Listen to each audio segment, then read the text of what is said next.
అందరికీ నమస్కారం. తెలుగు కథల సమాహారానికి మీ అందరికీ స్వాగతం.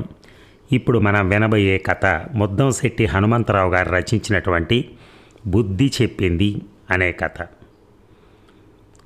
మరి కథలోకి వెళ్దామా?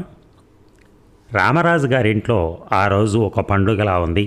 అందరి మొహాల్లోనూ చెప్పలేనంత ఉత్సాహం తొణికిసలాడుతోంది.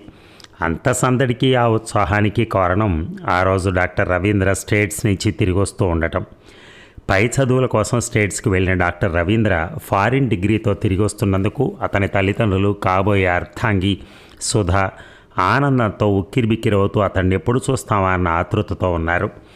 సుధా నారాయణ గారి అమ్మాయి, BA పాస్ అయింది. అందము, అందానికి దీటువైన అణకువ, ఆకర్షణ ఆమెను మరో మెట్టుపైనే నిలిపాయి.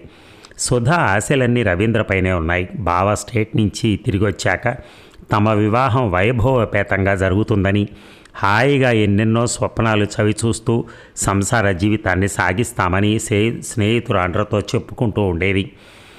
రవీంద్ర తండ్రి రామరాజు సంగతి సరే సరి. కొడుకు స్టేట్స్లో ఉంటూ కూడా తమకెటువంటి ఇబ్బంది కలగజేయలేదు. ఇప్పుడు ఎలాగూ స్వదేశం తిరిగి వచ్చేస్తున్నాడు కాబట్టి తమ అంతస్తు, నిత్య జీవిత సరళి ఇంకా పెరుగుతాయి అన్న ఆశ అతనిలో బాగా నాటుకుంది. అదొక తృప్తి.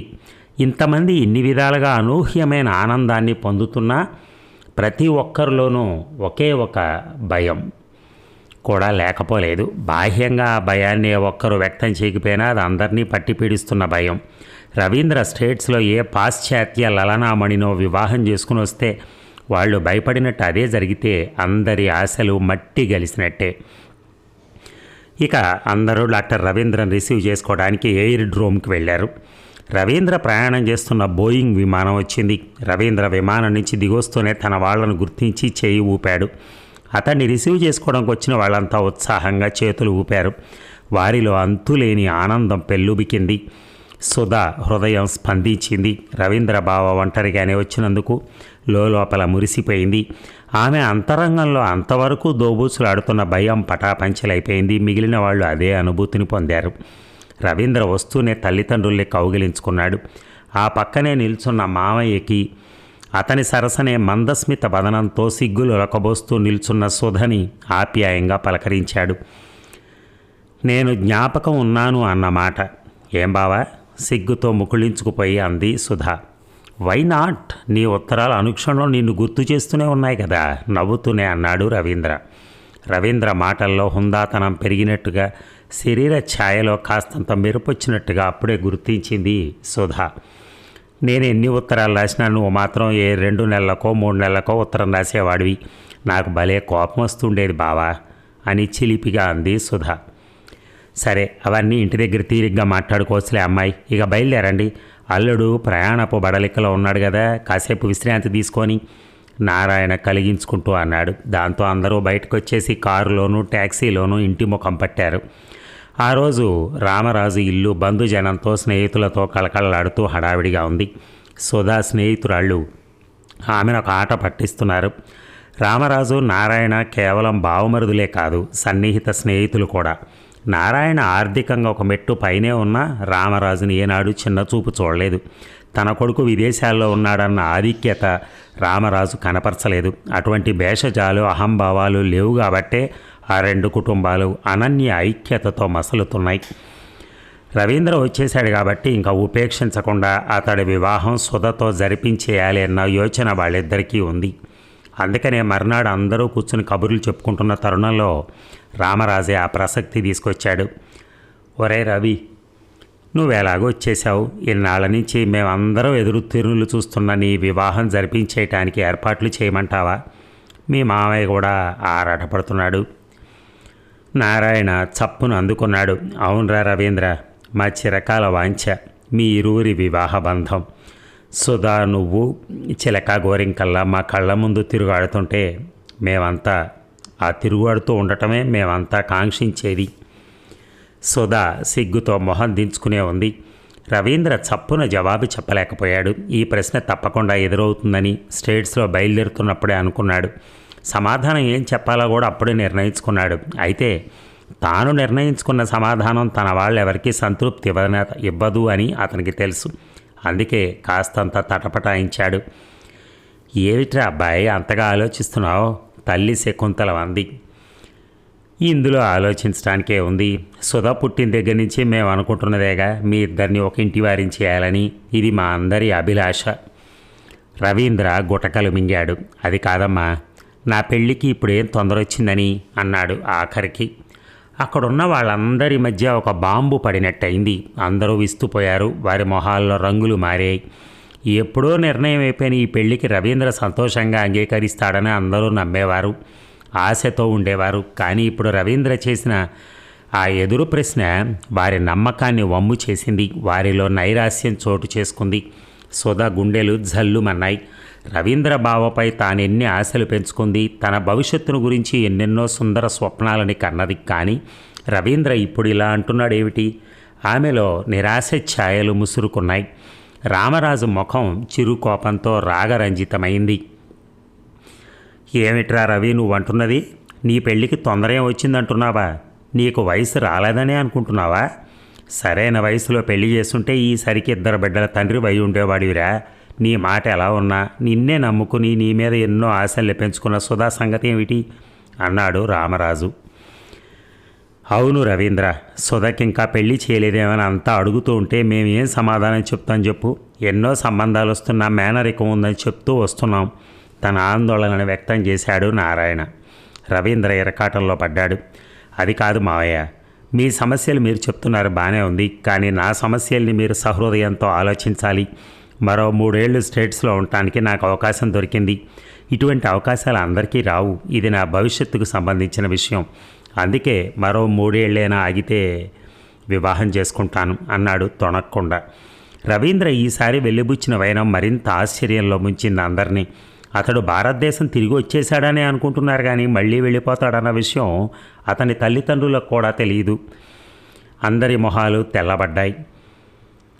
సుధ కలవరపడింది. నీరసించిన కళ్ళతో రవీంద్ర కేసు చూసింది. ఆ చూపులు నిజమేనా అని నిలదీసి అడుగుతున్నట్టున్నాయి. అలా అనిపించింది రవీంద్రకి. నిజం సుధా, బిలీవ్ మీ, ఇటువంటి సదావకాశాన్ని జారవిడుచుకోవటం నాకు ఇష్టం లేదు. ఈ అవకాశపు విలువను నువ్వు గుర్తించగలవనుకుంటాను. ఆమె మనోభావాన్ని చదివినట్టుగా ఆమెకు సమాధానం చెప్పాడు రవీంద్ర. నారాయణ రామరాజు కేసి అదోలా చూశాడు. ఏం బావా, రవీంద్ర ఏకంగా వచ్చేస్తున్నాడని చెప్పావు కదా, మరి ఇప్పుడు ఇలా అంటాడేమిటి? సూటిగా ప్రశ్నించాడు. నేను అలా చెప్పిన మాట వాస్తవమే బావా, నాకు తెలిసిన నిజం కూడా అదే. రవీంద్ర చెప్తున్న విషయం ఇంతవరకు నాకు కానీ మీ చెల్లెలకు కానీ తెలియదు అంటూ కొడుక్కేసి అసహ్యంతో చూశాడు. ఆ ఏడుపేదో ముందుగానే ఉత్తరంలో ఏడవలేకపోయావట్రా, కోపాన్ని అణుచుకోలేక అన్నాడు రామరాజు. తన మాటకు విలువ లేకుండా పోయింది అన్న విషయం అతన్ని బాధించింది. వ్యవధి లేకపోయింది నాన్న. రామరాజు మరేమనలేకపోయాడు, కానీ నారాయణ ఊరుకోలేదు. సరే బాగానే ఉంది, నువ్వు ఆ అవకాశాన్ని వదులుకోదలచకపోతే నిన్ను మేం బలవంతపరచం రా రవి. నువ్వు స్టేట్స్లోనే మరో 3 ఏళ్ళుండు, ఎవరు కాదన్నారు? కానీ దానికి నీ పెళ్ళికి ముడిపెట్టడం ఎందుకు? హాయిగా వివాహం చేసుకుని మీ ఇద్దరు వెళ్ళి అక్కడే 3 ఏళ్ళు ఉండొచ్చు కదా. అలా ఎంతమంది ఉండట్లేదు? బాధ్యత గల సుధ తండ్రిగా నారాయణ తన అభిమతాన్ని వెలిబుచ్చాడు. అంతవరకు మౌనంగా ఉన్న రవీంద్ర తల్లి మళ్ళీ అందుకుంది. అవునరా అబ్బాయి, మావయ్య చెప్పింది బాగానే ఉంది కదా, అలాగే చేద్దాం. నీ కోరిక తీరుతుంది, మా సమస్య పరిష్కృతమవుతుంది. రవీంద్ర కొత్త చిక్కుల్లో ఇరుక్కున్నాడు. అతడి మొహం పాలిపోయింది. ఆ చిక్కులోంచి ఎలా బయటపడటమా అని తీవ్రంగా యోచించాడు. మీరెవరూ నన్ను అర్థం చేసుకోవట్లేదమ్మా. వివాహం చేసుకుని మా ఇరువురం అక్కడికి వెళ్తే సుఖంగా కాలం గడపలేం. అక్కడ వాతావరణం వేరు.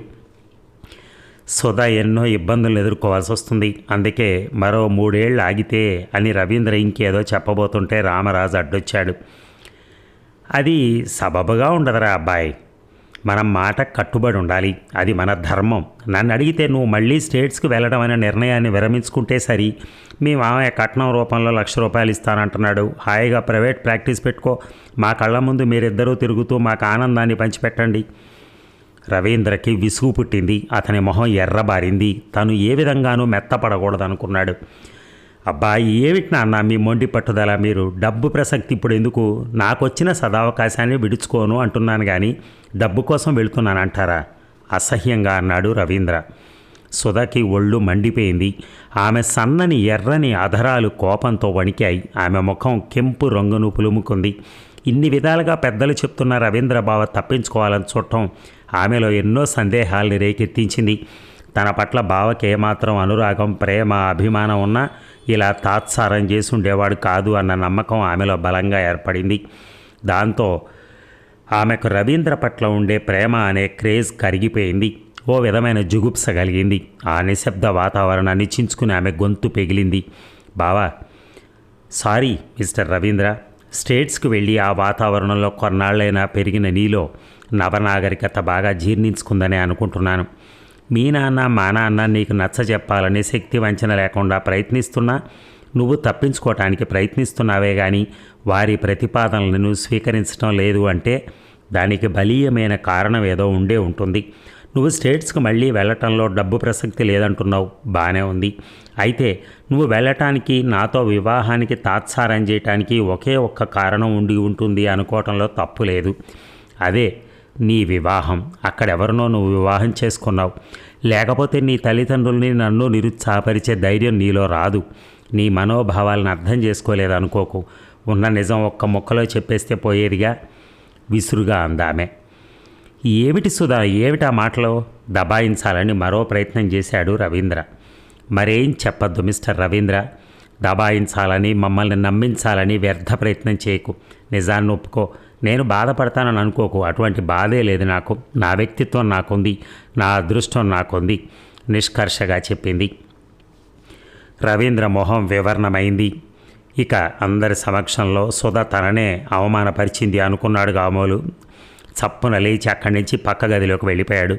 రామరాజు, శకుంతల విస్తుపోయారు. స్థాణువుల్లా నోట మాట రాక క్షణం ఉండిపోయారు. నారాయణ మాత్రం కూతురు ప్రవర్తనకు లోలోన మురిసిపోయాడు. రవీంద్రకు బాగానే బుద్ధి చెప్పిందని సమాధానపడ్డాడు. చిచి, ఏ నాగరికతో ఏమిటో అని తనలో తనే గొణుక్కున్న రామరాజు నారాయణ కేసు తిరిగి, బావా నన్ను క్షమించు అన్నాడు. నారాయణ చిన్నగా నవ్వాడు. నువ్వేం చేసావని నిన్ను క్షమించటం బావా? ఆ విషయం మర్చిపో. అన్నీ మన మంచికే అనుకుందాం. మావయ్య, మీరేం బాధపడకండి. మీరంటే నాకెప్పుడూ గౌరవమే అంది సుధా. ఆ మాట చాలమ్మా నా తృప్తికి, ఆత్మసంతృప్తికి అంటూ భారంగా ఒక నిట్టూర్పు విడిచాడు రామరాజు. శకుంతల మాత్రం కళ్ళొత్తుకుంటూ అక్కడి నుంచి లేచి వంటగదికేసి వెళుతూ, లేవండర్రా భోజనాలు చేద్దాం అంది. మేనత్తతో పాటు సుధ కూడా హుషారుగా వెళ్ళింది లోపలికి. ఒక్కసారిగా వాతావరణం గంభీరంగా మారిపోయింది ఆ ఇంట్లో. అదండి, కొడుకొస్తే ఎప్పుడు అమ్మాయికి ఇచ్చి పెళ్లి చేద్దామని ఆరాటపడిన వాళ్ళకి అతను ఏమీ చెప్పలేని పరిస్థితుల్లో కొట్టుమిట్టాడుతున్నాడని తెలిసి ఆ మరదలు చేసినటువంటి ఒక రాయి అది నిజమైంది. దానివలన ఆ సంబంధం ఆగిపోయింది. Thank you.